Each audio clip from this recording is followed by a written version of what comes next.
মৰমৰ ছাত্ৰ-ছাত্ৰীসকল আজিৰ এই ভিডিঅ'টোত অনুশীলনী 6.3 ৰ 2 নম্বৰৰ প্ৰশ্নৰ পৰা আলোচনা কৰিম। ইয়াত কৈছে চিত্ৰ 6.35 ত ট্ৰায়াঙ্গল ODC is similar to triangle OBA অৰ্থাৎ ত্ৰিভুজ ODC আৰু ত্ৰিভুজ OBA ইহত দুটা সদৃশ বুলি আমাক কৈ দিছে। এংগল BOC দিয়া আছে 125 ডিগ্ৰী আৰু এংগল CDO ৰ ভ্যালু দিয়া আছে 70 ডিগ্ৰী। এতিয়া এংগল DOC, এংগল DCO আৰু এংগল OAB নিৰ্ণয় কৰিবলৈ দিছে। এটো চিত্ৰ 6.35 ইয়াতে চোৱা CDO অৰ্থাৎ এই কোণটোৰ মান দিয়া আছে 70 ডিগ্ৰী আৰু BOC তাৰ মানে এই কোণটো ইয়াৰ মান দিয়া আছে 125 ডিগ্ৰী। তেতিয়া হলে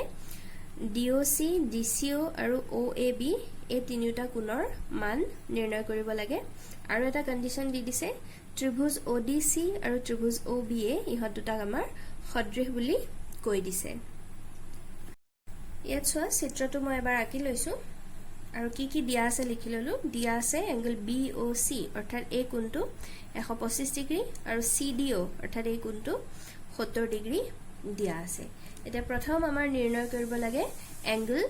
DOC। এংগল DOC এতিয়া চিত্ৰটোলৈ যদি মন কৰা DOC মানে হল এটো কোণ হয়নে। এতিয়া এই DOC কোণটো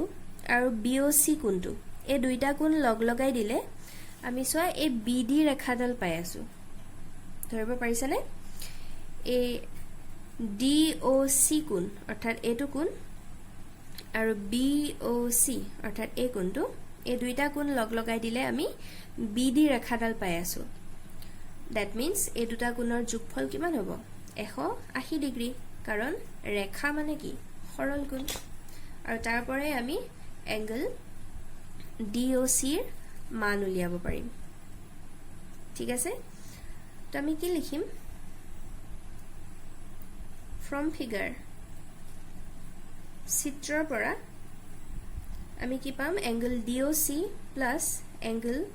BOC এই দুটা যোগ কৰিলে পাম 180 ডিগ্ৰী। কিহৰ কাৰণে কাৰণ DB ডাল এডাল ৰেখা সৰল কোণ। এতিয়া DOC টো আমাৰ উলিয়াবই লাগে প্লাস BOC মানটো আমাক দিয়া আছে 125 ডিগ্ৰী ইকুৱেল টু 180 ডিগ্ৰী। গতিকে এংগল DOC কেনেকৈ পাম 180 ডিগ্ৰী আৰু 125 টো হিফালে নিলে হ'ব -125 হয়নে। সাইড চেঞ্জ কৰিলে চিন বিলাক হলনি হৈ যায়। গতিকে এংগল DOC ৰ ভ্যালু আমি পামগৈ 10 ৰ 5 গল 5 থাকিব 7 7 ৰ 2 গল 5 55 ডিগ্ৰী। তো আমাক উলিয়াবলৈ দিয়া এটা এংগল পাই গলো DOC ৰ ভ্যালু পালো 55 ডিগ্ৰী। তাৰ পিছত উলিয়াব লাগে এংগল DCO। আচ্ছা এটো 55 পালো মই চিত্ৰটোত লিখি দিছো। তে DCO তাৰ মানে এটো কোণ উলিয়াব লাগে। এতিয়া চোৱা AOCD ই এটা ত্ৰিভুজ নহয়নে। মই চোৱা ডাৰ্ক কৰি দিছো OCD এটো এটা ত্ৰিভুজ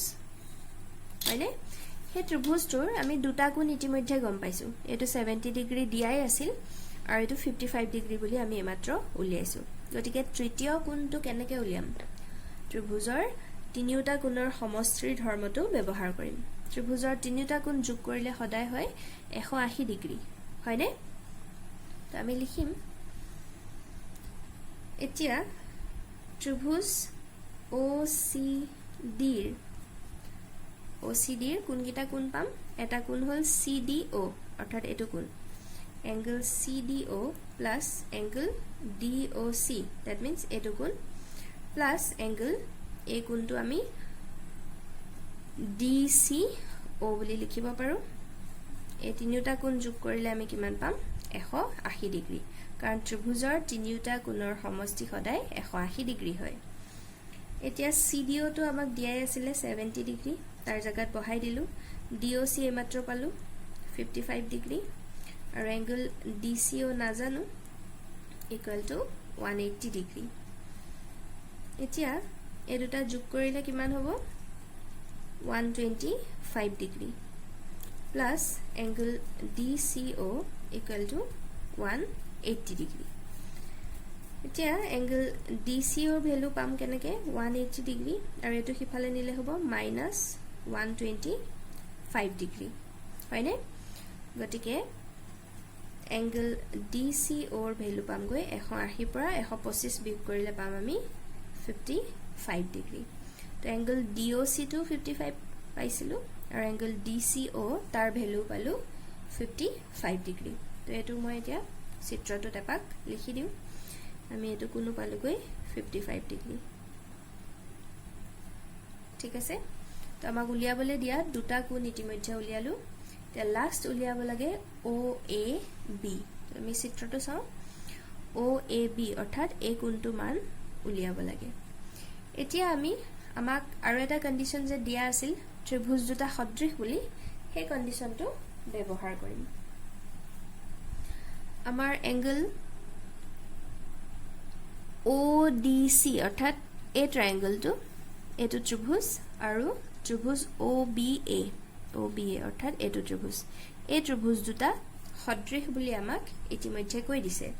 আৰু যদি দুটা ত্ৰিভুজ সদৃশ হয় তেতিয়া হলে কি হয় ইহতৰ অনুৰূপ কোণবিলাক সমান হয় তো আমি এটা জানিব লাগিব কোনটো কোণ কাৰ অনুৰূপ এতিয়া চোৱা এই কোণটো আৰু এই কোণটো এই দুটা অপোজিট কোণ মানে বিপৰীত কোণ সদায় সমান হয় তো ইয়াৰ অনুৰূপ কোণ হল এটো ঠিক আছে আৰু ত্ৰিভুজটো যদি গঠনটো অকনমান মন কৰা সোয়া এই ত্ৰিভুজৰ এই বাহুটো অকমান দীঘল আৰু এটো ত্ৰিভুজৰ এটো বাহু দীঘল হয়নে তো ইয়াৰ অপোজিট কোণ 70 ডিগ্ৰীৰ অপোজিট অনুৰূপ কোণ হ'ব এটো আৰু এই যেটো DCO এই কোণটো ইয়াৰ অপোজিট কোণ বা অনুৰূপ কোণ হ'ব এই যেটো OAB কোণটো আৰু আমাক এই OAB কোণৰে মান উলিয়াব দিছে তো এটো দেখকে 55 ডিগ্ৰী হ'ব কাৰণ এই দুটা ত্ৰিভুজ সদৃশ আৰু এই এংগল OAB এংগল DCO এই দুটাৰ ইহত দুটা হল অনুৰূপ কোণ সদৃশ ত্ৰিভুজৰ ঠিক আছে তো তাকে আমি তলত লিখি দিলে হল আকৌ তোমালোকে এনেকৈ ইংলিছতো লিখিব পাৰা বা অসমীয়াত লিখিলে আকৌ বুলি লিখিলে হল আকৌ আমাক কি দিয়া আছিলে যেহেতু ত্ৰিভুজ ODC সদৃশ ত্ৰিভুজ OBA এটাকে angle OAB equal angle DCO কিহৰ কাৰণে বাই CPCT লিখিলে হল এটো শৰ্ট ফৰ্ম সদৃশ ত্ৰিভুজৰ অনুৰূপ কোণ ঠিক আছে তো বাই CPCT আমি কি পাইছো এই কোণ কেটা সমান হ'ব গটিকে এংগল OAB ৰ ভ্যালু কি পাম এংগল DCO ৰ হৈতে সমান আৰু DCO আমি 55 পাইছো তো আমি OAB ৰ ভ্যালু পাম গৈ 55 ডিগ্ৰী তো আমাক তিনটা এংগল উলিয়াবলৈ দিছিলে DOC পালো 55 ডিগ্ৰী DCO পালো 55 ডিগ্ৰী আৰু এংগল OAB ৰ ভ্যালু পালো 55 ডিগ্ৰী ঠিক আছে তো এই ধৰণে আমি উলিয়াব পাৰো তাৰ পিছত 3 নম্বৰ প্ৰশ্নত কৈছে ABCD ট্ৰাপিজিয়ামৰ AB প্যাৰালেল DC তো ট্ৰাপিজিয়ামৰ এজোৰ বাহু সমান্তৰাল হয় আৰু সেই সমান্তৰাল বাহু দুজোৰ কৈ দিছে AB আৰু DC হত সমান্তৰাল আৰু AC আৰু BD কৰ্ণ দুডালে পৰস্পৰক O বিন্দুত ছেদ কৰে দুটা ত্ৰিভুজৰ কোনো সাদৃশ্য শৰ্ত ব্যৱহাৰ কৰি দেখুৱা যে OA by OC equal OB by OD ইয়াত চিত্ৰটো দি দিয়া নাই যিখিনি কথা দিয়া আছে সেই হিচাপত আমি চিত্ৰটো নিজে অঙ্কন কৰিব লাগিব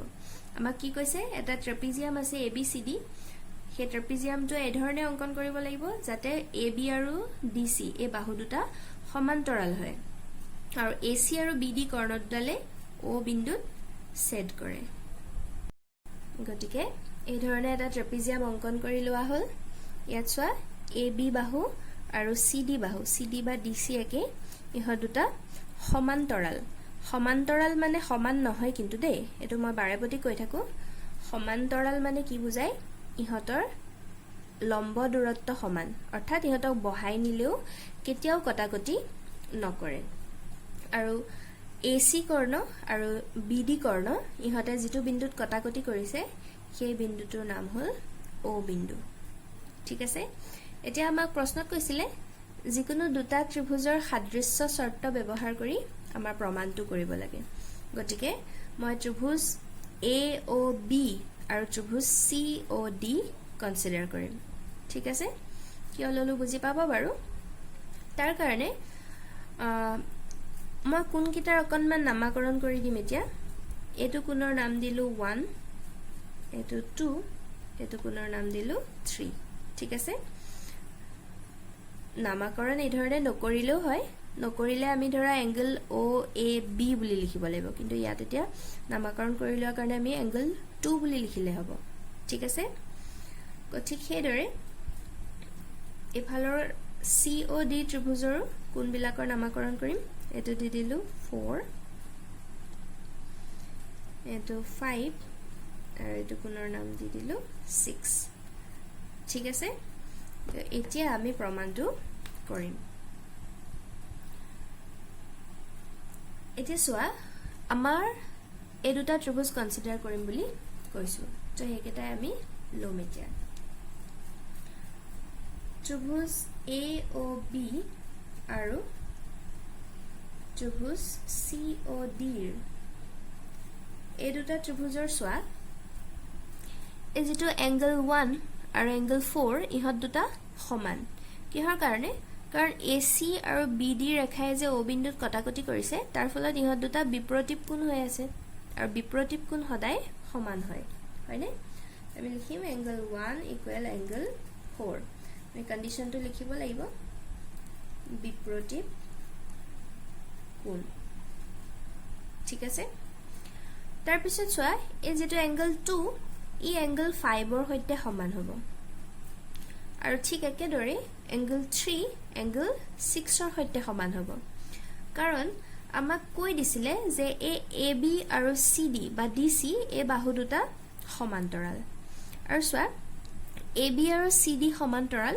আৰু যদি আমি AC ডাল ছেদক বুলি ধৰো ঠিক আছে ছেদক বুলি ধৰিলে চোৱা যেটো 5 আৰু এংগল 2 ইহত দুটা একান্তৰ কোণ আৰু সমান্তৰাল ৰেখাৰ কাৰণে একান্তৰ কোণ সদায় সমান হয় ঠিক একে ধৰণে যদি আমি BD ডাল ছেদক বুলি ধৰো এই BD ছেদকৰ কাৰণেও DC আৰু AB যেহেতু সমান্তৰাল এই এংগল 6 আৰু এংগল 3 একান্তৰ কোণ আৰু সেই কাৰণে হিহত সমান ঠিক আছে তো দুইটাৰে কন্ডিশন যেহেতু একে হ'ব মই একেলগে লিখি দিম কি হ'ব এংগল 2 ইকুৱেল এংগল 5 আৰু এংগল 3 ইকুৱেল এংগল 6 আৰু ইহতৰ কন্ডিশনটো কি হ'ব যেহেতু AB parallel DC প্ৰথম 2 আৰু 5 ৰ কাৰণে লিখিছো গতিকে আমি AC ছেদক হয়নে AC আৰু 3 আৰু 6 টো পিছত লিখিছো হেতু কাৰ কাৰণে BD ছেদক BD ছেদকৰ বাবে একান্তৰ কোণ ঠিক আছে গতিকে আমি কি পালো ত্ৰিভুজ AOB আৰু ত্ৰিভুজ COD ইহত দুটাৰ তিনিটা অনুৰূপ কোণ সমান পালো 1 to 4 ৰ লগত সমান 2 to 5 ৰ লগত সমান আৰু 3 এংগল 6 ৰ লগত সমান গতিকে কোন শৰ্ত মতে আমি কি ক'ব পাৰো এই ত্ৰিভুজ দুটা সদৃশ বুলি ক'ব পাৰো ত্ৰিভুজ AOB সদৃশ ত্ৰিভুজ COD হয়নে আমি ব্ৰেকেটত লিখি দিম A এংগল অৰ্থাৎ কোন স্বীকাৰ্য মতে ঠিক আছে তেতিয়া যেহেতু ত্ৰিভুজ দুটা সদৃশ পালো আমি জানো যে সদৃশ ত্ৰিভুজৰ অনুৰূপ বাহুবিলাক সদায় সমানুপাতত থাকে গতিকে OA এৰ অনুৰূপ বাহু হল OC ঠিক আছে আমি লিখিব পাৰো OA by OC equal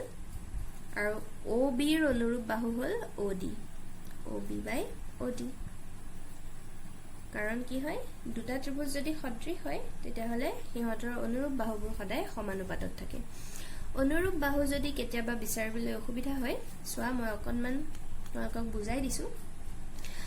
কোন কিটালে চাবা 2 আৰু 5 ইকুৱেল আছিল হয়নে গতিকে 2 ৰ বিপৰীত বাহুডাল যদি লও আমি কি হ'ব OB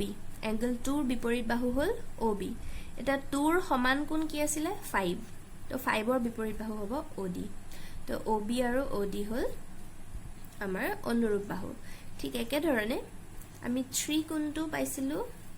6 ৰ লগত সমান গতিকে 3 ৰ বিপৰীত বাহু হল OA বা AO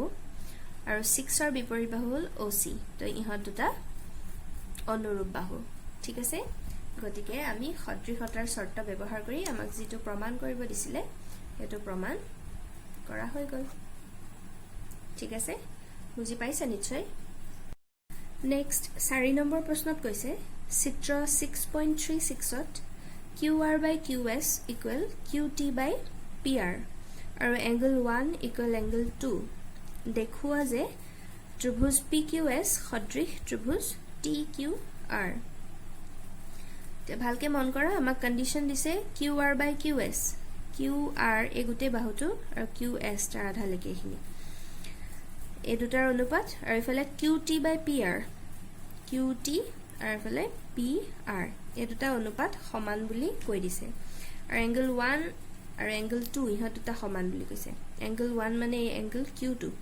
আৰু angle T মানে হল এই যেটো PRS কোণটো এটো angle 2 ঠিক আছে তো এই কন্ডিশন কিটা ব্যৱহাৰ কৰি আমাক দেখুৱাব লাগে ত্ৰিভুজ PQS আৰু ত্ৰিভুজ TQR PQS তাৰ মানে এটো ত্ৰিভুজ আৰু TQR এই দুটা ত্ৰিভুজ সদৃশ বুলি আমাৰ দেখুৱাব লাগে তে চিত্ৰটো যদি ভালকৈ মন কৰা সোৱা এই ত্ৰিভুজ PQR মই অকমান ডাৰ্ক কৰি দিছো ত্ৰিভুজ PQR হেতু ত্ৰিভুজ আমি যদি লওঁ সদায় জিওমেট্ৰিত কি কৰিব লাগিব চিত্ৰটো ভালকৈ লক্ষ্য কৰিব লাগিব আৰু তাৰ মাজৰ পৰা আমাক যেটো লাগিব সেই বস্তুটো আমি বাছি উলিয়াব জানিব লাগিব ঠিক আছে তো মই ত্ৰিভুজ PQR লৈছো তাত সোৱা angle 1 equal angle 2 আমাক দিয়া আছে হয়নে আৰু ইতিমধ্যে আমি জানো যে কি সমান কোণৰ বিপৰীত বাহুবিলাক সমান হয় তে 1 আৰু 2 কোণ দুটা সমান বুলি কৈছে গতিকে 1 ৰ বিপৰীত বাহু হল PR আৰু 2 ৰ বিপৰীত বাহু হল PQ ইহত দুটা সমান হ'ব ঠিক আছে আমি লিখিম ত্ৰিভুজ PQR ৰ কি দিয়া আছে angle 1 equal to angle 2 এতেকে 1 ৰ বিপৰীত বাহু কি PR একদম সন্মুখত থকা বাহু ত্ৰিভুজ আমি PQR ত্ৰিভুজটো হেলৈছো গতিকে 1 ৰ বিপৰীত বাহু PS ললে নহব PR কাৰণ আমি PQR ত্ৰিভুজটো কনসিডাৰ কৰিছো তো আমাৰ 1 ৰ বিপৰীত বাহু PR ইকুৱেল কি হ'ব 2 ৰ বিপৰীত বাহু 2 ৰ বিপৰীতে কি বাহু আছে PQ তো PR equal to PQ এটো দি দিলু ইকুৱেশ্যন নম্বৰ 1 ইয়াৰ কন্ডিশনটো কি হ'ব সমান কোণৰ বিপৰীত বাহু সমান এটো আমি জানো তো সেই কন্ডিশনটো ব্যৱহাৰ কৰি আমি বাহুকেটা সমান পালো ঠিক আছে এতিয়া আমাক আৰু এটা কন্ডিশন দিছিলে যে কি QR